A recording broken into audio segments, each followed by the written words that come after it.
నారాయణ సమారంభాం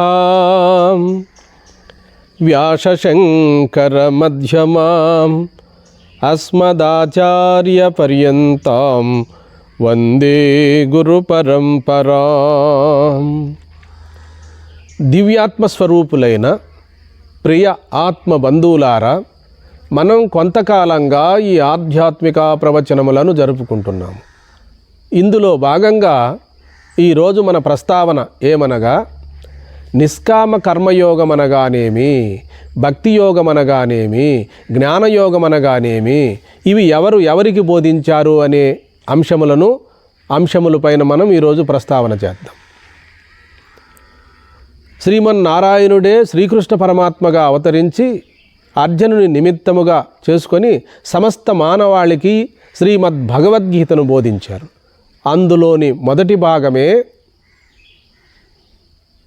ఈ నిష్కామ కర్మయోగము. కర్మయోగము, భక్తి యోగము, జ్ఞానయోగము. కర్మ, భక్తి, యోగము, జ్ఞానము అన్నీ అంతర్భూతములే. కర్మయోగము ద్వారానే చిత్తశుద్ధి కలుగుతుందని చెప్పి అర్జునునికి శ్రీకృష్ణ పరమాత్మ బోధించాడు. నిష్కామ కర్మయోగం వలన చిత్తశుద్ధి, భక్తి యోగం వలన ఏకాగ్రత, జ్ఞానయోగం వలన మానవుడు సాధించవలసిన చివరి గమ్యమైనటువంటి మోక్షము లభిస్తుంది అని చెప్పి భగవద్గీతలో చెప్పడం జరిగినది. యోగ మార్గాలైతే మరి మనకు అనేకమైనటువంటి యోగాలను చెప్తాయి. మంత్రయోగము, లయయోగము, హఠయోగము, రాజయోగం అనేటి 4 ఉన్నాయి. సాంఖ్యము, తారకము, అమనస్కము, పరిపూర్ణమని ఇలా యోగ గ్రంథాలలో చెప్పడం జరిగినది. ఏ యోగ గ్రంథాలలో చెప్పారంటే సీతారామాంజనేయ సంవాదము, హఠయోగ ప్రదీపిక, కొన్ని ఉపనిషత్తుల్లో కూడా ఈ యోగాన్ని, ప్రాణాయామాన్ని, కొన్ని ముద్రలను కూడా చెప్పడం జరిగినది కొన్ని ఉపనిషత్తులలో. అయితే మనకు ఎవరు చెప్పినది ఆమోదయోగ్యంగా ఉంటుందంటే, సర్వమానవాళిని ఉద్ధరించాలని, సమస్త మానవాళిని తరింపజేయాలని పరమాత్మయే జగద్గురువులుగా అవతరించి, అటువంటి జగద్గురువులు మనకు ఇచ్చినటువంటి బోధ భగవద్గీత, అటువంటి ప్రబోధనే మానవుడు గైకొని జన్మ సాఫల్యం చేసుకోవలెను. సామాన్యముగా సమాజములో నాటి నుండి నేటి వరకు ఎందరో యోగులు, యోగీశ్వరులు ఈ గ్రంథాలను రచించారు. అయినప్పటికీ కూడా సర్వజనీయమై, సార్వత్రికమై, పరిపూర్ణమైనటువంటి బోధ మనకు ఎక్కడ దొరుకుతుంది అంటే శ్రీమద్ భగవద్గీతలోను, దశోపనిషత్తుల్లోను, బ్రహ్మసూత్రములలోను, భగవద్గీతలోను అంటే గీతా భాష్యములో మనకు దొరుకుతుంది. శృతి ప్రస్థానం ఉపనిషత్తులు, న్యాయ ప్రస్థానం బ్రహ్మసూత్రములు, స్మృతి ప్రస్థానం భగవద్గీత. జిజ్ఞాసువులకు శృతి ప్రస్థానము, పండితులకు బ్రహ్మసూత్ర ప్రస్థానము, సర్వమానవులకు భగవద్గీతా ప్రస్థానం, స్మృతి ప్రస్థానం. శృతులంటే ఉపనిషత్తులు, బ్రహ్మసూత్రములను న్యాయశాస్త్రం అంటారు. స్మృతులు అంటే మనకి భగవద్గీత, ఇంకా కొన్ని గ్రంథాలు ఉన్నవి, అవి స్మృతి గ్రంథాలు. స్మృతి గ్రంథాలంటే మన మహనీయులు స్మృతికి తెచ్చుకొని భగవత్ తత్వాన్ని వాళ్ళు అనుభవించి మనకు బోధ చేసినటువంటివి. పరాశర స్మృతి, యాజ్ఞవల్క్య స్మృతి, ఇటువంటి స్మృతులు ఉన్నవి. స్మృతులు అంటే వారి బుద్ధితో ఆలోచించి చెప్పినటువంటివి. కానీ వేదములు, ఉపనిషత్తులు అనేటివి అపౌరుషేయములు, అంటే మానవుని బుద్ధికి అందినవి కావు, అపౌరుషేయములు. కాబట్టి ఇప్పుడు మనం తెలుసుకోవాల్సింది ఏమిటి అంటే, చిత్తశుద్ధి ద్వారా ఆత్మజ్ఞానం ఎలా కలుగుతుంది అంటే, జన్మజన్మలలో చేసినటువంటి పాప సంస్కారములు నిర్మూలనమై ఆత్మతత్వాన్ని తెలుసుకోకుండా అడ్డుపడుతున్నవి పాప సంస్కారాలు, మనసు డోలాయమానంగా ఉండడం, వాటిని తొలగించుకోవడం కొరకు చిత్తశుద్ధిని చెప్పారు శ్రీకృష్ణ పరమాత్మ అర్జునునకు. అదేవిధంగా ఈ ఉపాసనని కూడా చెప్పడం జరిగినది. ఉపాసనాకాండ, భక్తికాండ, ఉపాసనాకాండ, జ్ఞానకాండ. సకల వేదముల సారము, ఉపనిషత్తుల సారము, నిగమాగమముల సారము, సమస్త వేద వాంగ్మయమంతా కూడా భగవద్గీతలో అంతర్లీనముగా ఉన్నది. ఇక రెండో గ్రంథమును చదవవలసిన ఆవశ్యకత లేదు సాధకులకు. కానీ భగవద్గీత అందరికీ అంత తేలిగ్గా అర్థం కాదు. ఇది చాలామంది పారాయణ గ్రంథం అనుకుంటారు, కానీ ఇది అనుష్ఠాన గ్రంథము. ఎన్ని రోజులు పారాయణం చేసినప్పటికీ కూడా మనకు బోధపడదు. సద్గురువుల ద్వారా భగవద్గీతను పారాయణం చేసినట్లయితే ఇంకొక గ్రంథరాజనాన్ని చదవవలసిన అవసరం లేదు, ఇంకొక యోగాన్ని ఆచరించవలసిన అవసరం లేదు, ఇంకొక ధ్యానం చేయనక్కర్లేదు. ఒక్క భగవద్గీత ఒకటే సరిపోతుంది. భగవద్గీతలోనే సమస్త సాధనలు ఇమిడి ఉన్నవి. అందుకనే భగవద్గీతలో ప్రతి అధ్యాయమునకు యోగము అనే శబ్దాన్ని ప్రయోగించారు పరమాత్మ, శ్రీకృష్ణ పరమాత్మ. కాబట్టి భగవద్గీతలో ఎవరికి ఏమి కావాలనో సాధకుడికి కావలసిన సాధన ఉంటుంది, భక్తుడికి కావలసిన భక్తికి సంబంధించిన విషయం ఉంటుంది, జ్ఞానికి కావలసినటువంటి తత్వ విచారణ ఉంటుంది. అన్నిటినీ నింపుకున్నటువంటిదే, అన్నిటినీ కలయబోసుకున్నటువంటిదే. అన్ని వేదముల సారము, ఉపనిషత్తుల సారము, నిగమాగమముల సారము ఒక్క భగవద్గీతలోనే మనకు లభ్యమవుతుంది. అందుకనే మనకు భగవద్గీతను ఎందరో మహాత్ములు కొనియాడారు. భగవద్గీతకు మించినటువంటి గ్రంథం లేదని చెప్పారు. కాబట్టి మరి నిష్కామ కర్మయోగము ద్వారా చిత్తశుద్ధి, భక్తి యోగము ద్వారా ఏకాగ్రత, జ్ఞానయోగము ద్వారా కడపటి మానవుడు పొందవలసినటువంటి స్థితి కైవల్యం, అదే మోక్షము పొందగలిగేటువంటి స్థితి. ఈ జ్ఞానయోగము ద్వారా జ్ఞానము సంపూర్ణంగా అనుభవానికి వస్తుంది. కాబట్టి ఉపాసనలన్నీ కూడా మనోమాలిన్యాన్ని తొలగింపజేసి ఆత్మజ్ఞానాన్ని పొందడం కొరకే. కొందరు ధ్యానం చేస్తూ ఉంటారు, ఈ ధ్యానం కూడా ఉపాసనే. కొందరు యోగం చేస్తూ ఉంటారు, ఈ యోగం కూడా ఉపాసనే. ఉపాసన అనగా పరమాత్మ తనకన్నా అన్యముగా వేరుగా ఉండాడని చింతించడము, భావించడము.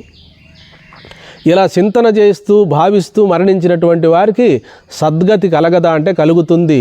ఉత్తరాయణ పుణ్యకాలములో దశమద్వారం గుండా, ఆ బ్రహ్మరంధ్రము గుండా, ఆ సుషుమ్నా నాడిలో ప్రయాణం చేసి 101వ నాడి గుండా ప్రయాణం చేసినటువంటి వారికి ఇక జన్మ లేదు అని చెప్పి మనకు బ్రహ్మసూత్రములలో చెప్పబడినది. పోతే చాందోగ్యోపనిషత్తులో చెప్పబడినది, బృహదారణ్యకోపనిషత్తులో కూడా చెప్పబడినది. కాబట్టి ఉపనిషత్తులు కొన్ని భాగాలు ఉపాసన, కర్మ, యోగాన్ని గురించి బోధించే ఉపనిషత్తులు కొన్ని ఉన్నవి. దశోపనిషత్తుల్లో మనకు ఈశావాశోపనిషత్తులో కూడా కర్మ, కొంత జ్ఞానాన్ని కూడా బోధించారు. అయితే ఏది శ్రేష్టము అనేటువంటిది మనము గ్రహించాలి గురువుల ద్వారా. ఇక్కడ పరావిద్య, అపరవిద్య. అపరవిద్య అనగా యజ్ఞము, యాగము, పూజలు, వ్రతాలు, ప్రార్థనలు, తీర్థయాత్రలు, జపతపములు, ఇవన్నీ కూడా అపరవిద్యే. పరావిద్య పరబ్రహ్మాన్ని తెలిపేటువంటిది, అక్షర పరబ్రహ్మతత్వాన్ని తెలిపే విద్య పరవిద్య. అదే శ్రేష్టమైనటువంటిది. పర అంటే శ్రేష్టమైనటువంటిది. ప్రవృత్తి, నివృత్తి, ఈ రెండూ కూడా చెప్పారు. శ్రేయస్సు, ప్రేయస్సు. ఇలా శ్రేయస్సు అంటే మోక్షమే, ప్రేయస్సు అంటే ఈ భోగభాగ్యాలు, ప్రవృత్తి అంటే ముందుకు ప్రాకడం, లౌకిక విషయాల యందు, ప్రాపంచిక విషయముల యందు, భోగభాగ్యముల యందు ముందుకు సాగడం ప్రవృత్తి. ఇంద్రియములను లోనుకు త్రిప్పుకొని ఆత్మయందు నిరంతరము పరమాత్మతత్వాన్ని చింతిస్తూ ఆత్మ పరమాత్మలు రెండూ ఒకటేనని తన అనుభవానికి తెచ్చుకోవడము నివృత్తి మార్గం. ప్రవృత్తి ప్రాకడం, నివృత్తి అంతర్ముఖం అవ్వడం, తాను పరబ్రహ్మస్వరూపుడేనని అనుభవానికి తెచ్చుకోవడం కొరకు నివృత్తిని ఏర్పాటు చేశారు. కాబట్టి మనము ప్రాణాయామము చేసినా, మంత్రజపము చేసినా, ధ్యానయోగము చేసినా ఇవన్నీ ఉపాసనల కిందకే వస్తాయి. అంటే మా ఉద్దేశం ఇవి చేయకూడదని కాదు. ఇవి ఎంతకాలం చేయగలమో మీరే ఆలోచించండి, ఎన్ని జన్మలు చేయగలమో మీరే ఆలోచించండి. మన జీవిత పరమార్థాన్ని తెలుసుకోవడానికి ఇంకా మార్గము లేదా? జపమేనా, యజ్ఞమేనా, ప్రార్థనలేనా, ముద్రాభ్యాసమా, ఇవే పరమార్థమా? వీటికి మించినటువంటి సాధనలు ఇంకేమన్నా లేవా అంటే మనం తెలుసుకోవలసినది. సాక్షాత్తు పరమేశ్వరుడే శంకరులు వారుగా అవతరించి 72 మతాలను ఖండించి సనాతనమైనటువంటి వేద వాంగ్మయాన్ని నిలబెట్టారు, ధర్మ సంస్థాపన చేశారు.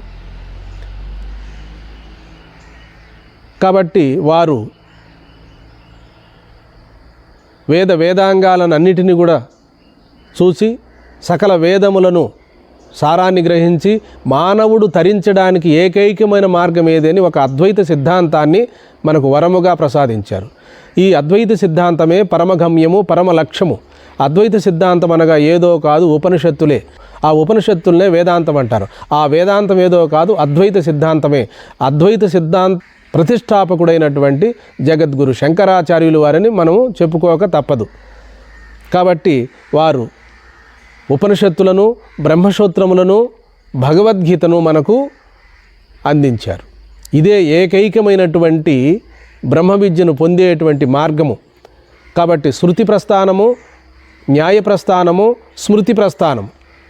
శృతి ప్రస్థానం అనగా దశోపనిషత్తులు, న్యాయ ప్రస్థానం అనగా బ్రహ్మసూత్రములు, స్మృతి ప్రస్థానం అనగా భగవద్గీత. శృతి ప్రస్థానము జిజ్ఞాసువులకు, న్యాయ ప్రస్థానము పండితులకు, స్మృతి ప్రస్థానం సర్వమానవాళికి. శ్రీకృష్ణ పరమాత్మ మనకు ఆ స్మృతి ప్రస్థానం అనేది భగవద్గీతను బోధించాడు. ఆ విధముగానే శంకరులు శృతి ప్రస్థానము, న్యాయ ప్రస్థానము, స్మృతి ప్రస్థానం ఈ మూటిని కూడా మనకు అందజేశారు. కాబట్టి మరి ఎవరైనా తరించాలి, ఈ జన్మలోనే నిజమైన వేదాంత సిద్ధాంతాన్ని తెలుసుకోవాలంటే అద్వైత సిద్ధాంతమే పరమగమ్యము, పరమలక్ష్యము. అందులోంటి వచ్చినటువంటివే అనేక శాఖలు, శాఖోపశాఖలుగా విస్తరించాయి. మానవుడు తరించడానికి ఏకైకమైన బ్రహ్మ విద్యను సద్గురువుల ద్వారా ఆర్జించాలి, ఆచరించాలి, అనుసరించాలి. అద్వైతము అనగా రెండు లేదు, ఉన్నది ఒకే ఒక పరబ్రహ్మం. ఏకమేవ అద్వితీయం బ్రహ్మ, రెండో పదార్థము లేదు. ద్వితీయం అంటే రెండు, అద్వితీయం అంటే ఒకటే. ఎందరో మహాత్ములు, ఎందరో మహనీయులు మన భారతావనిలో అవతరించినప్పటికీ అద్వైత సిద్ధాంతాన్నే సమాజానికి బోధ చేశారు. రామకృష్ణ పరమహంస కూడా తన శిష్యులకు, నాయనలారా, ఏ సాధనలు చేసినప్పటికీ, ధ్యానం చేసినప్పటికీ, యోగం చేసినప్పటికీ అందరూ కూడా అద్వైత సిద్ధాంతాన్ని అనుసరించవలసినదే. చిట్ట గమ్యము మానవుడు తరించవలసినది, చేరుకోవలసినది కూడా అద్వైతమే, పరమగమ్యము, పరమలక్ష్యమని బోధించారు. మరి ఈ విషయాలు మనకు ఎక్కడ తెలుస్తాయి? రామకృష్ణ పరమహంస బోధించినట్లంటే వారి శిష్యులు రచించారు.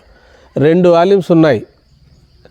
అందులో మనకు చక్కటి నిర్వచనముతో రామకృష్ణ పరమహంస ఏ సాధన చేశారు, ధ్యానం చేశారా, యోగం చేశారా, తపస్సు చేశారా, పూజలు ఆచరించారా, వ్రతాలు ఆచరించారా, మంత్రజపాలు చేశారా అనేటువంటి అంశాలన్నిటిని కూడా కూలాంకషంగా సుస్పష్టముగా మనకు రామకృష్ణ మిషన్ వాళ్ళు అందిస్తున్నారు. ఆ గ్రంథాలలో మనకు ఎన్నో గొప్ప విషయాలు, రామకృష్ణ పరమహంస ఆచరించినటువంటి సాధనలన్నిటినీ కూడా మనకు పొందుపరిచారు, మనకు లభ్యమవుతున్నవి గ్రంథాలు. కాబట్టి ఏ సాధన మేలైనది అంటే ఉపనిషత్తుల శ్రవణమే మేలైనది అని చెప్తాను నేను. మరి ఏదైనా మనకు సందేహం వస్తే ఆ సందేహ నివృత్తి ఏ గ్రంథము ద్వారా దొరుకుతుంది అంటే మనకు బ్రహ్మసూత్రముల ద్వారానే వాది ప్రతివాది యొక్క, పూర్వపక్షి ఉత్తరపక్షి యొక్క యథార్థ తత్వం మనకు బోధపడుతుంది. సిద్ధాంతం చేశారు, పూర్వపక్షము ఉత్తరపక్షము. పూర్వపక్షం కాదంటారు, యజ్ఞము యాగము చేయమంటారు. యజ్ఞము యాగము చేయడానికి ఎప్పుడూ ఇదే పరమార్థం కాదు. మానవుడు ఏ రోజుటికైనా ఆత్మతత్వాన్ని ఇక్కడే బ్రతికుండగానే పొందలేమా అని ఉత్తర పక్షములు. ఉత్తరం అంటే తర్వాత, పూర్వం అంటే గడిచిపోయినటువంటిది, ఉత్తరం అంటే తర్వాత. మనకు పూర్వమీమాంస జైమిని మహర్షి 2735 సూత్రములు రచిస్తే మరి వ్యాసుల వారు ప్రమాణముగా తీసుకొని హేతుబద్ధముగా సహేతుకంగా 555 సూత్రములను, బ్రహ్మసూత్రములను రచించారు. పూర్వపక్షము ఉత్తరపక్షము సిద్ధాంతము చేసి ఇంతకంటే వేరే లేదని చెప్పి బ్రహ్మ విద్యను సుస్పష్టముగా బోధించారు. మనకెవరికైనా సందేహాలు వస్తే సాధనలో కానీ, ధ్యానములో కానీ, యోగములో కానీ, జపములో కానీ, వ్రతాలు కానీ ఏమి చెయ్యాలన్నా మనకు బ్రహ్మసూత్ర భాష్యములో ఉన్నటువంటి బ్రహ్మసూత్రాల్లో మనం తెలుసుకున్నట్లయితే శంకర భగవత్పాదులు ఈ బ్రహ్మసూత్రములకు శారీరక మీమాంస అనేటువంటి ఒక తత్వాన్ని చక్కగా అందజేశారు. శారీరక మీమాంస, ఉత్తర మీమాంస, బ్రహ్మమీమాంస, న్యాయశాస్త్రము, ఇన్ని పేర్లు, బాదరాయణ సూత్రములు, వ్యాస సూత్రములు, ఇన్ని పేర్లు బ్రహ్మసూత్రములకు. కాబట్టి శ్రీకృష్ణ పరమాత్మ బోధించినటువంటి భగవద్గీతకు శంకరులు వారు గీతా భాష్యాన్ని రచించారు. అందులో కూడా మనకు సహేతుకంగా అనేకమైన సంశయాలు నివృత్తి అయిపోతాయి. ఉపనిషత్తులు, బ్రహ్మసూత్రములు, భగవద్గీత, ఈ మూటినే ప్రస్థానత్రయ భాష్యం అన్నారు. సకల వేద వాంగ్మయం అంతా కూడా ఈ 3 గ్రంథాలలోనే మనకు లభ్యమవుతుంది. మరలా జన్మకు రాము. పూర్వం మనం ఏమై ఉన్నామో ఇప్పుడు కూడా అదే అయి ఉన్నాం. మనం పూర్వం పరమాత్మే అయి ఉన్నాం, ఇప్పుడు కూడా పరమాత్మే అయి ఉన్నాం. కానీ ఇది తెలిసిన వారికే విదితం అవుతుంది. కానీ జ్ఞానులకు మాత్రమే సాధ్యమవుతుంది. కానీ ఇది ఈ దేహంతో నేను ఇప్పుడు పుట్టాను, ఇప్పుడు మరణించానని అనుకుంటాం మనం. కానీ ఈ పుడుతున్నది మరణిస్తున్నది దేహమే. కానీ దేహమునకు విలక్షణమై సర్వసాక్షి అయి ప్రకాశిస్తున్న పరబ్రహ్మ తత్వాన్ని తెలిపేటువంటి గ్రంథాలు ఏమైనా ఉన్నవా అంటే అవి ప్రస్థానత్రయమనే మనం చెప్పుకోవాలి. ఇంతకు మించినటువంటి బోధ ఈ సృష్టిలోనే లేదు. భగవద్గీతకు మించిన గ్రంథము లేదు, ఉపనిషత్తులకు మించినటువంటి బోధ లేదు, బ్రహ్మసూత్రములకు మించినటువంటి సహేతుకమైనటువంటి బోధ లేదు మనకు. కాబట్టి ఎవరైనా సద్గురువుల ద్వారా ఈ శ్రవణ మననాదులు చేసుకొని ఇక్కడే జన్మ సాఫల్యం చేసుకోవలసినదిగా నేను మనవి చేస్తున్నాను. ఉపాసనలన్నీ కూడా చిత్తశుద్ధిని కలిగిస్తాయి. భక్తి యోగము ద్వారా ఏకాగ్రతను పొందుతాము. జ్ఞానయోగము ద్వారా తానెవరో తెలియబడుతుంది.